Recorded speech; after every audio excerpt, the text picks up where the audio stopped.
बंगाल का जब पाकिस्तान विभाजन हो गया था तो डॉक्टर अंबेडकर की सदस्यता खत्म हो गई। वो फिर राज्यसभा में कैसे आए, कॉन्स्टिट्यूंट असेंबली में कैसे आए? 1948 में जो भाषण उन्होंने दिया था लखनऊ में, क्या बोला था? यहां पृथक निर्वाचन हमें नहीं मिला, लेकिन इसमें कोई बहुत गंभीर बात नहीं है, किसी को भी नहीं मिला। हमें सब कुछ नहीं मिला, लेकिन हमें बहुत कुछ मिला। ये लोग पढ़ते नहीं। 24 अप्रैल 1948 का जाकर देखिए, पंत सरकार के खिलाफ जो भाषण वहां दिया गया था, दिल्ली में हंगामा मचा था। उसी 70 साल में स्पेशल डेवलपमेंट ड्राइव निकला, रिजर्वेशन लागू हुआ, जितना भी लागू हुआ, एक मिडिल क्लास बन गया, बाबुओं का संगठन बन गया। और आज निजीकरण हो रहा है, सारी नौकरी खत्म हो रही है, तो ये नहीं दिख रहा है।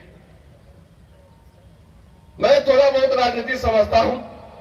अगर आज मुझे किताब में पढ़ो कि मैं किसी सिद्धांत विहीन दलित के साथ बैठने से मैं गांधी के साथ बैठूंगा, क्योंकि गांधी के साथ मेरी वैचारिक लड़ाई है, ये नहीं पढ़ा है।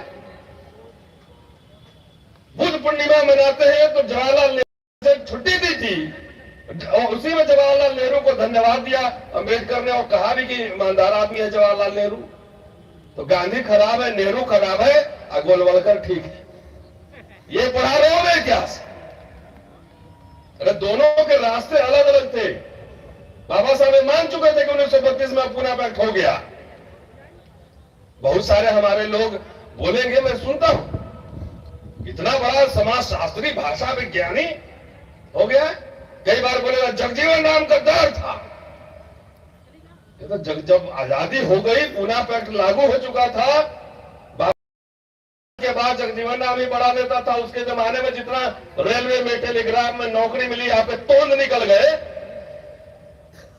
वो नहीं सुनाई दे रहा है। तोंद निकल गए तो वही कह रहा है कि गद्दार आदमी था। कांग्रेस का प्रबल, लेकिन मैं एक समीक्षा कर रहा हूं इतिहास के छात्र होने के नाते। मोदी साहब पूरा आरएसएस बर्बाद कर रहा है, उस पर अटैक नहीं है, अभी अटैक है।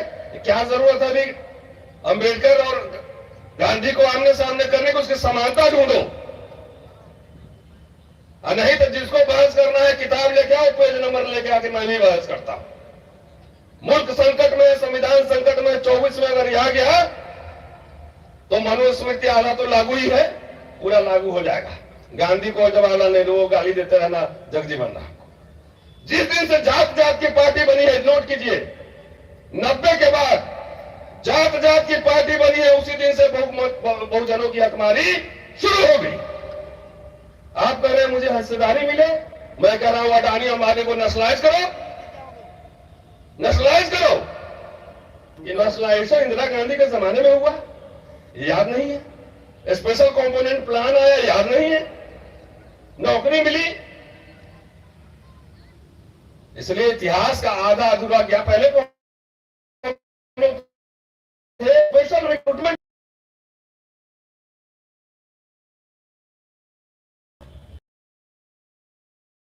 है कि वो शत्रु नंबर 1 है, शत्रु नंबर 2 कौन है ये भी बता दो। कल मैंने कहा था कि छत्तीसगढ़ की जो सरकार है, भूपेश बघेल सरकार, 76% आरक्षण लागू किया है, बधाई दीजिए।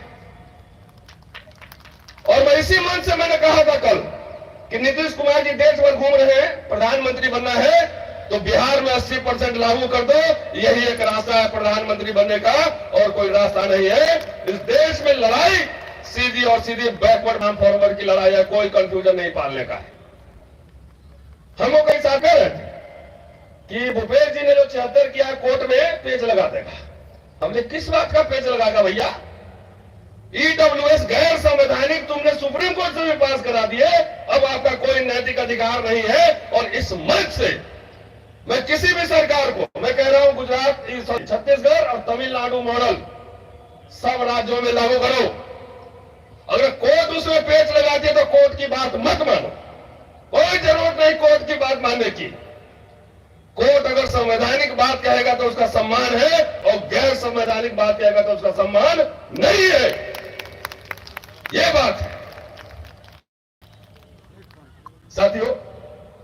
बहुत सारे अभी भाई चंद्रशेखर भी है, कई लोग बोलने वाले हैं, बहुत ज्यादा नहीं बोलूंगा। एक बात कह के बात खत्म कर,